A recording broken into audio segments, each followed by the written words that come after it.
கண்ணின் மணி போல கடவுள் காக்க எனக்கு குறையேது. கண்ணின் மணி போல கடவுள் காக்க எனக்கு குறையேது. அரணும் கோட்டையும் ஆனவரே,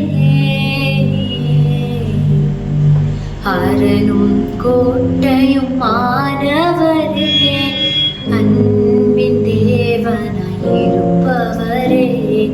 கண்ணின் மணி போல கடவுள் காக்க எனக்கு குறையேது.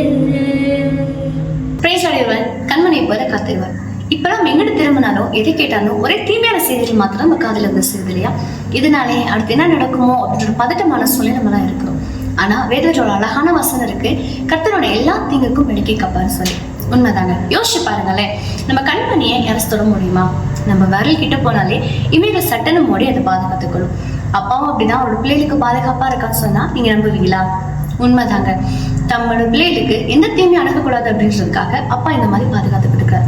ஒருவேளை நீங்க பதட்டமான சூழல் இருக்கீங்களா? இந்த வசனத்தை சொல்லி டெய்லியும் ஜெபம் பண்ணுங்க. அப்பா உங்க பதட்டமான சூழல் மாற்றி போடுவாரு. உங்களுக்கும் உங்க குடும்பத்துக்கும் பாதுகாப்பா இருப்பாரு. God bless you.